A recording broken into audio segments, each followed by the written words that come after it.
अस्सलाम वालेकुम। उम्मीद करता हूँ कि दोस्तों आप सब खैरियत से होंगे। क्रिमिनल लॉ की एक और लेक्चर के साथ आप लोगों की खिदमत में हाजिर हूँ। इस लेक्चर में हम एक्टेस रिया, मेंस रिया और इसी के साथ मेंस रिया क्या है और इसके एक्सेप्शंस क्या हैं और इसी के साथ साथ हम एक क्राइम के कमीशन में कितने स्टेजेस आते हैं और कौन सी स्टेजेस में हम किस स्टेज तक किसी एक्ट को हम क्राइम या ऑफेंस कह सकते हैं। तो चलिए जी, सबसे पहले एक छोटा सा रिक्वेस्ट है कि अभी तक अगर आपने हमारे चैनल को सब्सक्राइब नहीं किया, kindly go ahead and hit the subscribe button. तो चलिए जी, मेंस रिया क्या है। सबसे पहले देखो, कोई मोटिव है, मोटिव हम डिस्कस करते हैं कि भाई मोटिव क्या है, मुहरिक क्या है, वजह क्या है, मकसद क्या है कि आप कोई भी काम करने का इरादा करते हैं। मेंस रिया है इरादा, गिल्टी माइंड, आपकी क्रिमिनल इंटेंट या मलिशियस इंटेंट, मुख्तलिफ नामों से हम उसको पुकारते हैं, गिल्टी माइंड को या मेंस रिया को। अभी आपका मलिशियस इंटेंट है, उस मलिशियस इंटेंट के पीछे आपका जरूर कोई मकसद होगा, कोई मकसद है, कोई मुहरिक है, कोई वजह है कि भाई जो आपको मजबूर करता है कि भाई कोई आप बुरा इरादा करें। अभी आप जब कोई भी वजह है, वो वजह आपको मजबूर कर रहा है कि भाई कोई इरादा करें। अभी महज इरादा, मेर इंटेंशन, मेर criminal intent is not an offence. अगर आप महज इरादा करते हैं, कोई बुरा इरादा, किसी को मारने का, जख्मी करने का, किसी को नुकसान पहुंचाने का, अभी ये नुकसान पहुंचाने का सिर्फ इरादा जुर्म नहीं है। किसी के बारे में बुरा सोचना, उसके साथ बुरा करने का इरादा करना जुर्म नहीं है। अभी आप बगैर इरादे के अगर कोई काम करते हैं तो वो भी जुर्म नहीं है पाकिस्तान पेनल कोड में, कि भाई अगर आप कोई एक्ट कर रहे हैं बगैर किसी इरादे के, लेकिन वो एक्ट क्या है, जुर्म के डेफिनेशन में आता है, ऑफेंस के डेफिनेशन में आता है।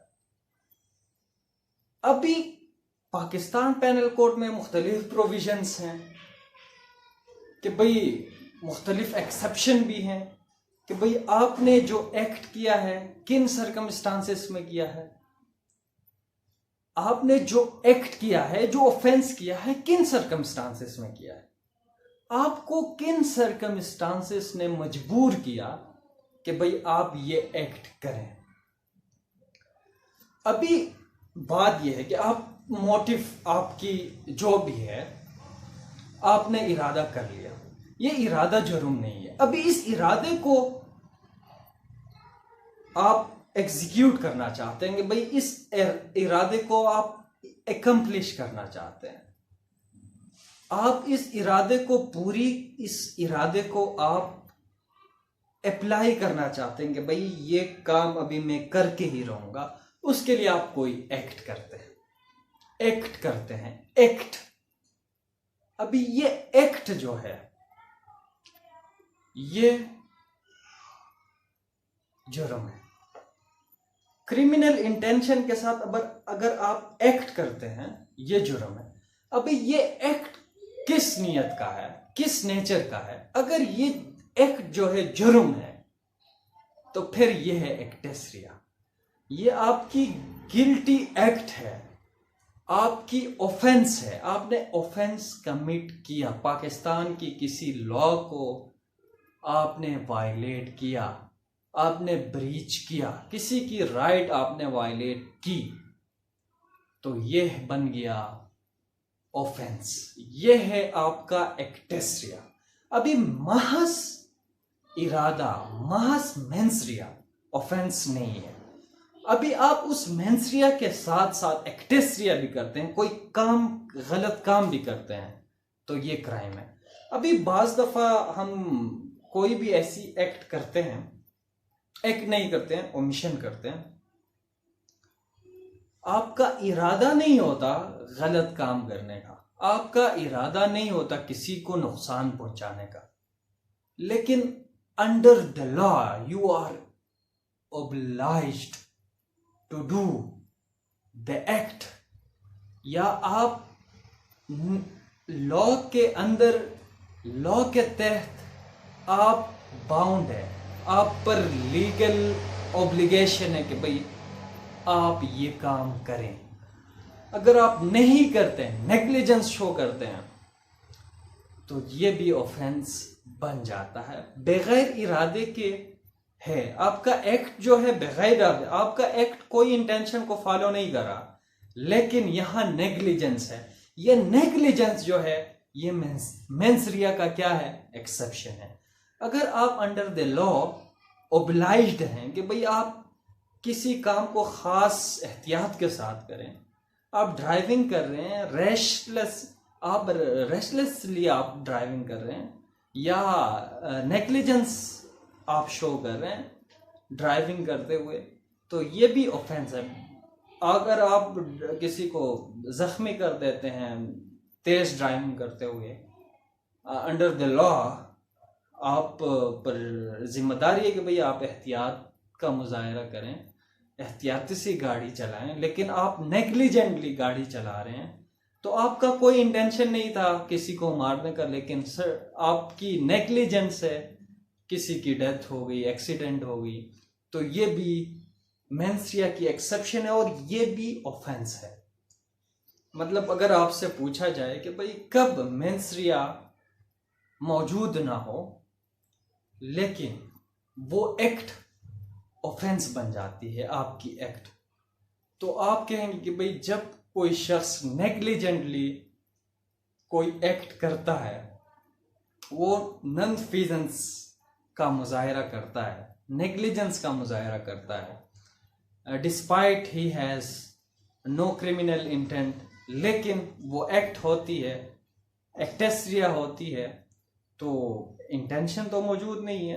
बगैर इंटेंशन को तो हमने एक मैगज़म पढ़ा था कि भाई बगैर इंटेंशन के कोई भी एक्ट जुर्म तस्वुर नहीं होगा, उसके लिए मुख्तलिफ एक्सेप्शन भी हमने पढ़े हैं पाकिस्तान पैनल कोर्ट में। तो चलिए जी, इसी के साथ हम आते हैं अपनी दूसरी टॉपिक की तरफ। वो क्या है, क्रिमिनल क्राइम के स्टेजेस क्या है। क्राइम के स्टेजेस, सबसे पहले आपका गिल्टी माइंड है, क्रिमिनल इंटेंट है। अभी उस क्रिमिनल इंटेंट के साथ आप प्रिपरेशन कर रहे हैं, ये दूसरा स्टेज है कि भाई आपने किसी को मारने का इरादा किया। अभी उस मारने का जब आप इरादा कर रहे हैं, ये इरादे के साथ साथ आप, ये जुर्म नहीं है, ये इरादा करना जुर्म नहीं है, अभी उसी के साथ आप प्रिपरेशन कर रहे हैं। प्रिपरेशन किस तरह कर रहे हैं, फॉर इंस्टेंस आप बाजार जाते हैं, वहां से पिस्टल ले आते हैं, या आप पॉइजन्स लेके आते हैं, ये बन गया आपकी प्रिपरेशन। गिल्टी माइंड और प्रिपरेशन, आपने पिस्टल लेके आया, आप पॉइजन्स लेके आए, ये प्रिपरेशन हो गया।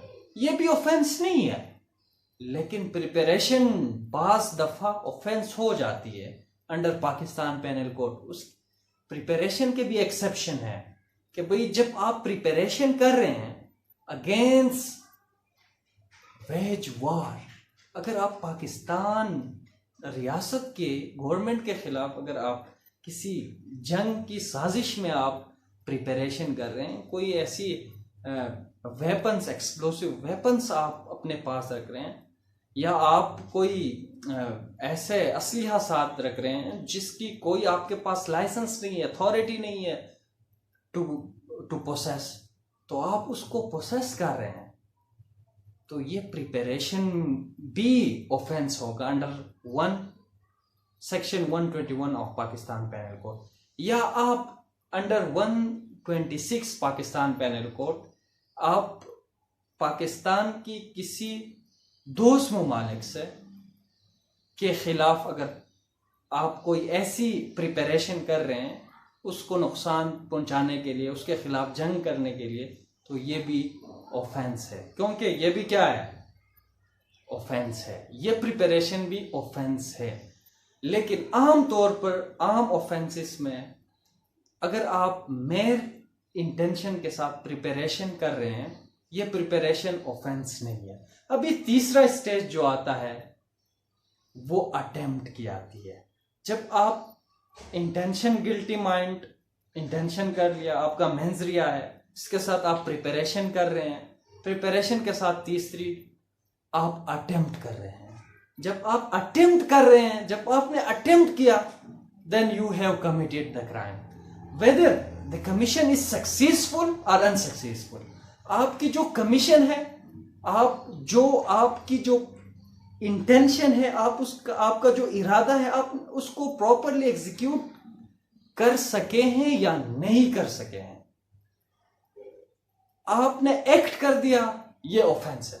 फॉर इंस्टेंस, आप किसी को मारने का इरादा कर रहे हैं, you have intended to commit कत्ले अमद, आप मर्डर का जो है इरादा कर चुके हैं, किसी को मारने का। अभी आप आके जिसको मारना चाहते हैं उसके लिए आपने इरादा तो किया था, पिस्टल भी ले आए, प्रिपरेशन भी हुआ आपकी, अभी उस पिस्टल से आपने फायर भी कर दी, लेकिन खुशकिस्मती ये थी कि भाई सामने वाला बंदा बच गया, उसके टांग में लगी या किसी और जगह पे लगी या वो बच गया, आपने फायर कर दी उसके ऊपर, आपने अटेम्प्ट कर दिया। अगर आपने इंटेंशन के साथ अटेम्प्ट किया, ये अटेम्प्ट जो है ये ऑफेंस है। डिस्पाइट द फैक्ट आप अपनी गोल, जो भी आपका इरादा था, उसको आप एकम्प्लिश करने में कामयाब हुए हैं या नहीं हुए हैं, लेकिन आपने कर दिया। इसके लिए मुख्तलिफ सेक्शन अभी होंगे। 302 का सेक्शन यहाँ पे नहीं लगेगा, 302 नहीं लगेगा, क्योंकि यहाँ पे आपने अटेम्प्ट किया, ये अनसक्सेसफुल रहा। अगर आपने उसको मार दिया होता तब आप पर 302 लग जाता। यहाँ पे आपकी जो अटेम्प्ट है वो अनसक्सेसफुल रही। ये क्या हो गया, ये अनसक्सेसफुल रहा, तो वो शख्स FIR कर सकता है 324 के नीचे कि भाई इस शख्स ने मुझे मारने की, जान से मारने की कोशिश की। अटेम्प्ट टू मर्डर 324 उसका जो सेक्शन है उस पर लगेगा। अभी बात यह है कि आपने कमीशन कर दी। ये कमीशन जो है, जब आपकी तरफ से कमीशन होती है तो यहां क्राइम कंप्लीट हो जाता है, ऑफेंस कंप्लीट होती है। और जब कमीशन होती है, सक्सेसफुल होते हैं, तब जाके आपका जो इरादा है वो प्रिपरेशन के थ्रू, वो अटेम्प्ट के थ्रू और कमीशन हो जाता है। मतलब 4 स्टेज ये है कि भाई आप कमीशन आपने कर दिया, लेकिन अटेम्प्ट भी जुर्म है। लेकिन बाज दफा प्रिपरेशन भी under certain provision of Pakistan penal code, अगर आपके पास काउंटर फाइट कोई फोर्ज डॉक्यूमेंट्स हैं, कोई फोर्ज करेंसीज हैं, ये भी अगर आप अपने पास, आपके पोसेशन में है, ये भी अगर despite the fact you have, अगर आपने उनको कहीं यूज नहीं किया लेकिन आपके पोसेशन में है, ये भी प्रिपरेशन में, ये भी ऑफेंस तस्वुर की जाती है पाकिस्तान पेनल कोड में। तो चले जी, आज के लिए मेरे ख्याल में इतना ही। मुझे दीजिए, अपना बहुत सारा ख्याल रखिए। अल्लाह हाफिज, बाय बाय।